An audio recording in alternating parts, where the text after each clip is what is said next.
This isn't acting as a stimulant.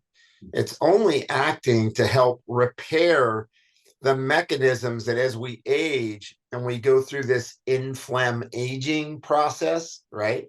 Metabolic inflammation or metaflammation that gets turned on through lifestyle, through what we get exposed to, environmental exposures, vectors, you name it.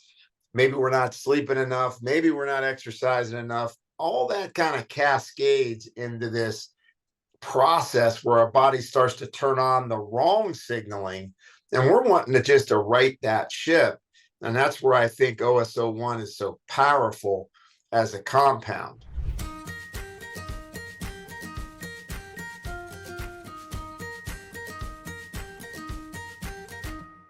Welcome to Healthy Choices with your host, Ray Solano from Austin, Texas.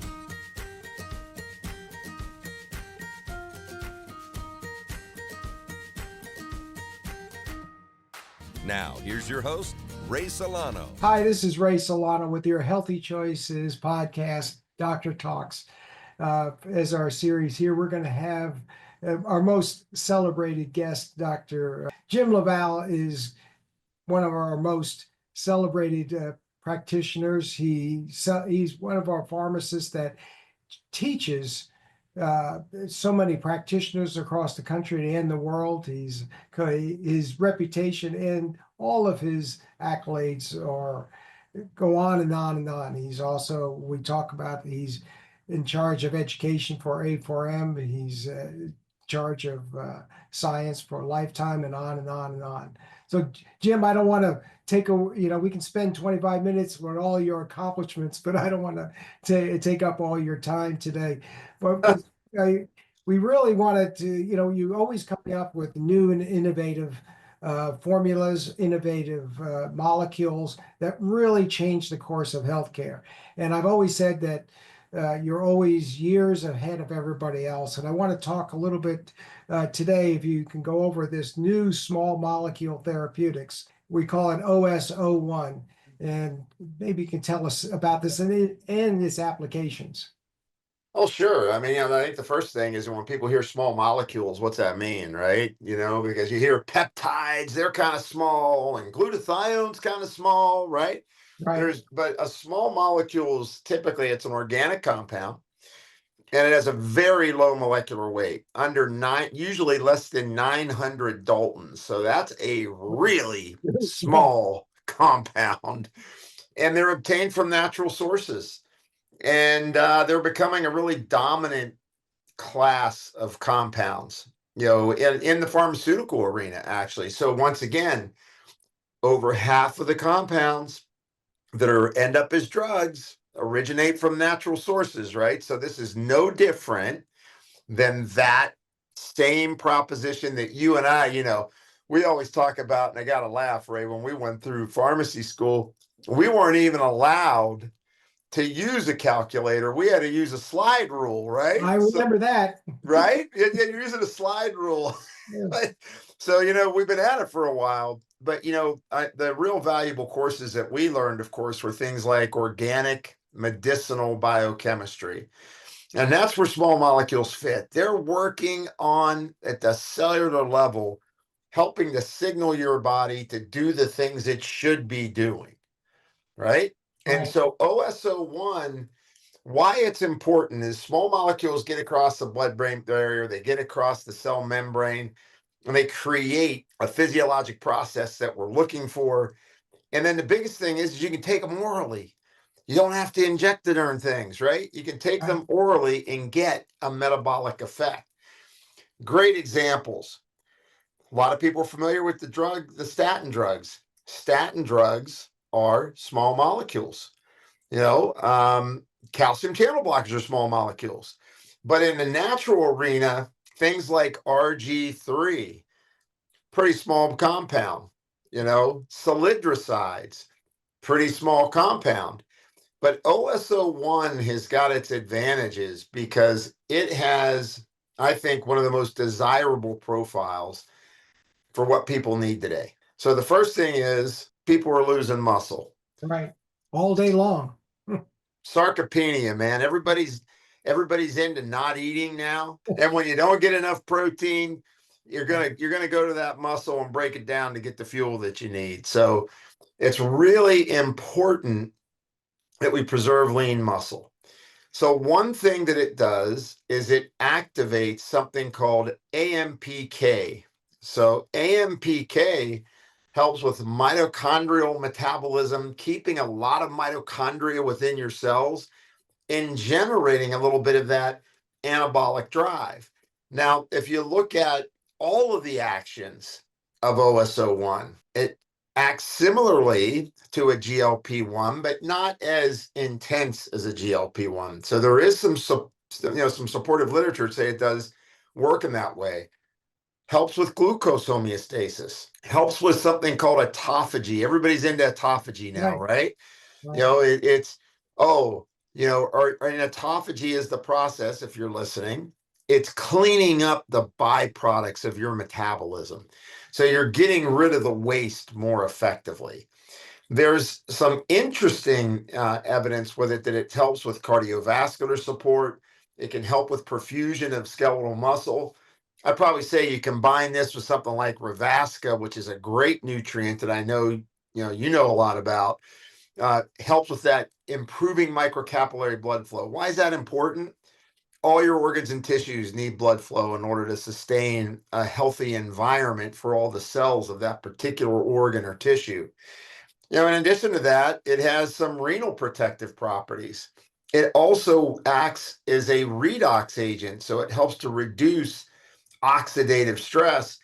And then a really interesting area is that there's some evidence that it supports reducing the signals of pain and inflammation signaling. So I don't want to make this out to be a panacea, like, oh, this is a miracle compound that works on everything. But I do think that this is a breakthrough compound as a small molecule of natural origin that has what I like to call a pleiotropic effect, right? It's working across a lot of different systems of the body in order to create better homeostasis. Everybody talks about optimization. I'm big into homeostasis. Well, let's keep the body working the way it's supposed to be working, right? Right. So that's kind of in a nutshell what OSO1 does. We can get more specific as it relates to protein synthesis and muscle. One of the big areas is, we hear about this term mTOR, and you don't want unregulated mTOR because that means abnormal growth. Well, it's interesting because this works on both sides of that mTOR signaling. Wow. So it helps to regulate that so that you maintain lean mass, but you're not shooting off an uncontrolled growth, right? So that's a big plus. And so it's safe. It's safe. It's an oral medication.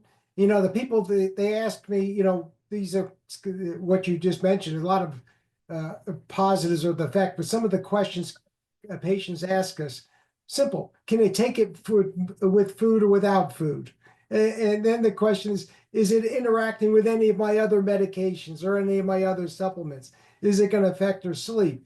So those are some of the basic things that people are asked for. And it seems to be, maybe you can just recap those to make sure we're Sure. all correct on the same page.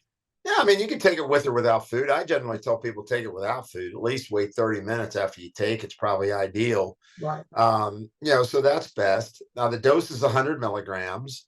They found that you can take it anywhere from 4 to 8 weeks on, and then they suggest taking 4 weeks off. That makes sense to me because you're wanting your body to get into a cycle, right? And so you're getting into this cycle of autophagy and cleaning things up. You're improving protein synthesis. You're helping your mitochondria.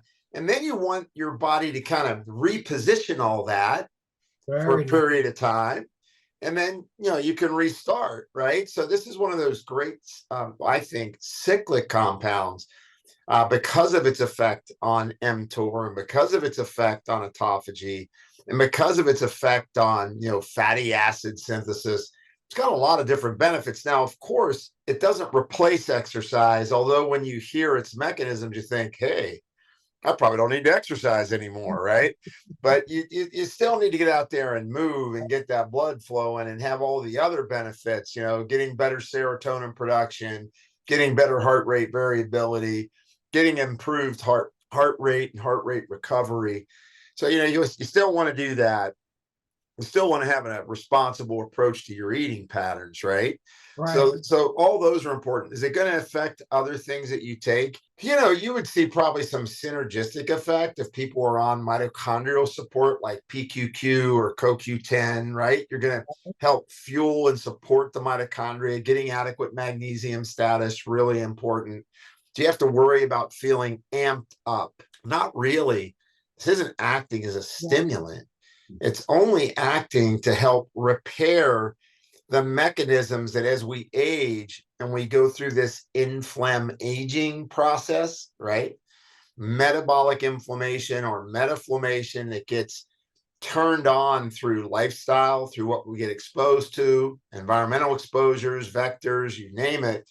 Maybe we're not sleeping enough. Maybe we're not exercising enough. All that kind of cascades into this process where our body starts to turn on the wrong signaling, and we're wanting to right that ship. And that's where I think OSO1 is so powerful as a compound. So it really, when you think about it, it's trying to neutralize metabolic dysregulation. What's metabolic dysregulation lead to? Well, things like diabetes and non-alcoholic fatty liver and bad actor lipids and dementia. Right. And once again, I'm not stating at all that this is the cure all for it, because it's not. But what it is, it's helping us to really reestablish what our body should be doing. And when you combine that in a full thought of a comprehensive program of your health, I think this can be a really powerful tool. Now, for combination, you can use this in combination with certain, like you said, certain therapies, but the GLP ones that people are losing muscle, it'd be a good combination with it.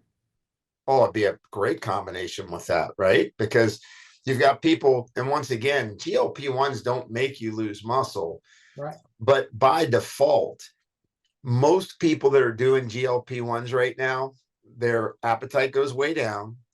They don't take in enough protein. And maybe because they're not taking in a lot of calories because they've reduced their appetite so much, they don't have a lot of energy. That's the wrong way to do a GLP-1. Too high of a dose, right? Right. And it's not, no high dosing, and don't do all those things because you will lose lean mass in general. If people are doing GLP-1s, they'll lose about 30 to 40% of their weight loss will be lean mass if they don't do anything to countermeasure it, meaning they don't exercise. And really they should do some resistance training. They don't eat enough protein, right? And those are two big areas of issues. So this really would help to neutralize that when you're not able to do everything that you should be doing as it relates to the GLP-1s for weight loss. And you mentioned briefly the supporting of kidneys. I mean, what a huge area of deficiency in our society, especially as we get a little bit older or anywhere. The loss of kidney function is seems to be so universal, and it's one of the worst ways to go is kidney. So what we're talking about is something that's really the muscle is great, but to repair the kidneys, there's not many compounds out there that target it. Yeah, it's interesting because why we lose kidney function is because basically we lose redox poise, right? Our inflammation and oxidative stress overwhelms the kidneys, starts to damage them.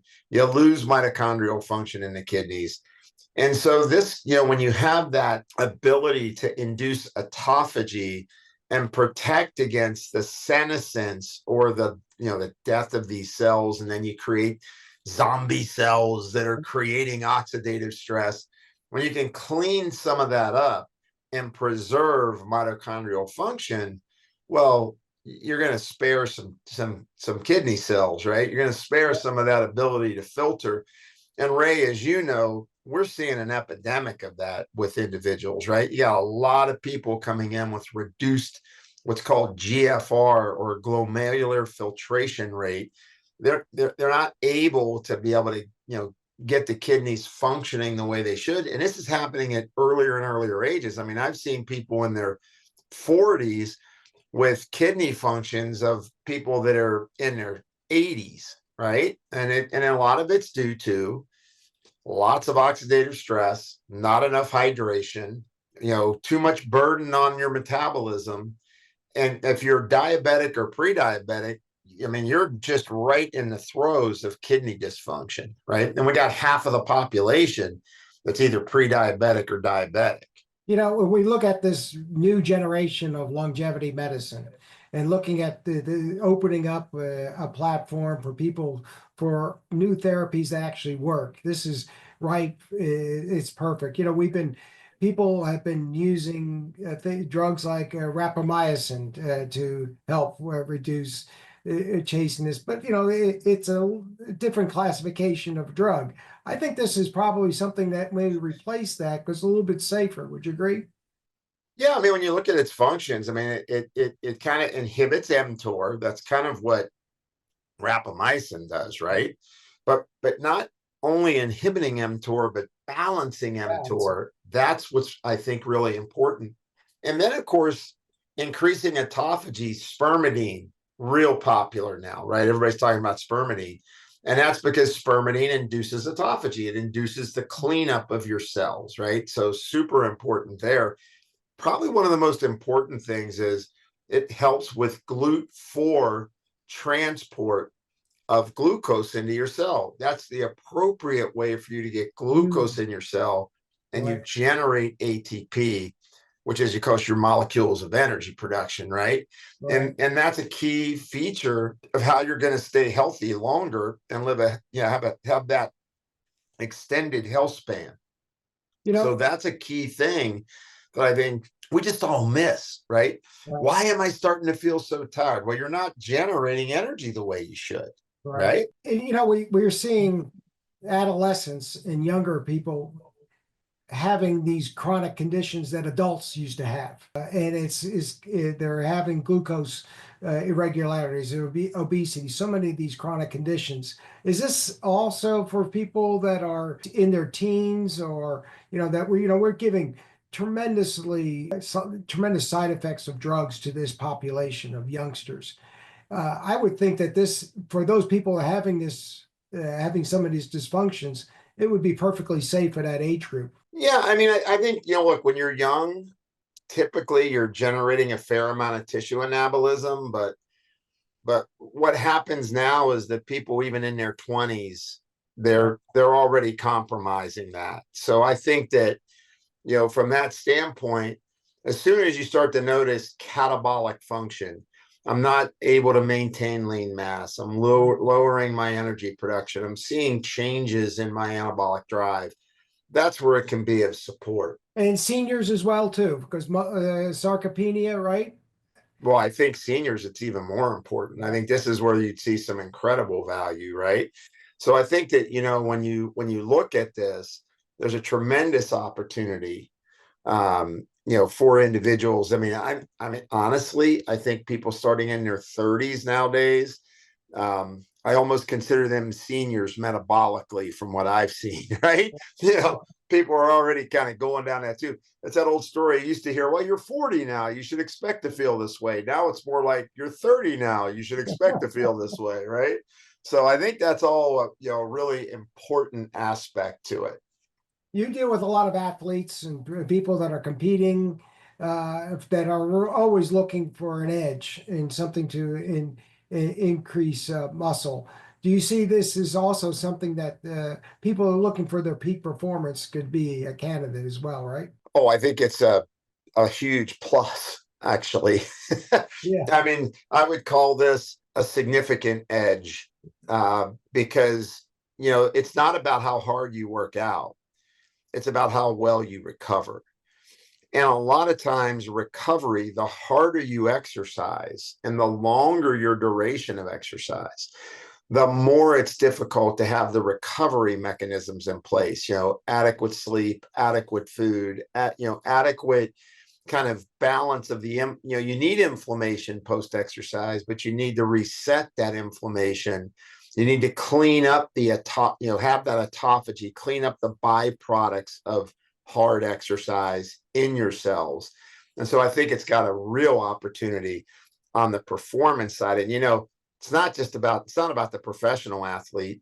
We got attorneys and plumbers and teachers that are competing in the Spartan games, and they're doing CrossFit, and they're running, they're doing a triathlon, or they're running a marathon or a half marathon. So they're training for that. And you really, how you really help people there is getting them to perform at their best and getting them to recover at their best. So it's post event where you want to make sure they're getting, recovered, so that I like to train a fair amount. But I also know that I'm only as good on my next workout based on how well I've recovered from my previous workout. So you've used it. I've seen you that your I guess your muscle mass and your fat distribution changed all of a sudden. And I said, so you practice what you preach. And you never. Yeah, I do. I'm always looking for another edge, right? I mean, look, in the end, whether it's a peptide or the use of bioidentical hormones or compounded medications or nutrients, I want to try and give my body its best opportunity to be as healthy as I can, as long as I can. And when this came up, the OS01, when I read up on it, it was, wow, here is a newer compound that offers a tremendous opportunity for people that are out there looking for, creating the best environment for them, not just to age gracefully, but to thrive, right? To really be at their best. And that's why I think it's such an important compound. Well, for people that are listening to this, we're talking with Jim LaValle regarding the OS01 molecule, and this is available by prescription. It's 100 milligrams per capsule, 30 days on, 30 days off is what our standard is right now. You can check out our website, pdlabsrx.com, for more information, or check with your practitioner and be able to call us, and we'll be able to get this out to you, make it very easily, and we'll be able to ship it to everybody in pretty much 49 states, but also our contact information, pdlabsrx.com. And Jim, maybe you can give a plug for your practice and what you do, so when people wanted to get to your website and your podcast. Sure. So, I mean, obviously they can go to Instagram, The Real Jim LaValle. Got a lot of information always being put out on that. LaValle Performance Health Center in Cedar Park. They can certainly look that up. I've got a tremendous group of practitioners there from a variety of disciplines. So everywhere from nurses to NPs, we got a medical director, you name it. We've got a lot of folks there that are ready to help individuals achieve their best. And certainly if they want to see what I'm doing with metabolic code, which really happy that we're seeing this, operating as obviously chief science officer at Lifetime, being able to utilize the metabolic code platform to help people achieve their best. Well, you've been doing this for many years, and you have a new book coming out soon. I mean, I got the rewrite on Your Blood Never Lies coming out. The second edition of the Peptide Handbook just came out. A new metabolic code 2.0, which is more about, how to achieve that longevity process in I would say a common sense way. That's getting ready to, I'm on the final edit of that. And then obviously got one more. Wow. We've got a performance health book coming out for athletes, and that one will probably be out second quarter of this year. So, it's we all have our addictions, and mine apparently is getting books out. And you're up to how many now? 28. 28 Yes. books. Wow. Yeah. About 22 ebooks, 28 books, 5 databases, and you name it. I mean, just got to keep going. And you still see patients and change people's lives, so that's important. Well, the most gratifying part of doing this is seeing it work in the real world. That's what counts. Well, great. Well, Jim, thanks a lot for your time today. And we're going to have more editions about OS01 on Dr. Talks, and check out our website, pdlabsrx.com. Jim, thanks again for your time today. Great being here, Ray. Always love talking with you. All right, take care. Thank you for listening to Healthy Choices podcast on Dr. Talks, Apple Podcasts, and YouTube. Leave us a review and like us on socials to stay up to date with our upcoming shows and guests.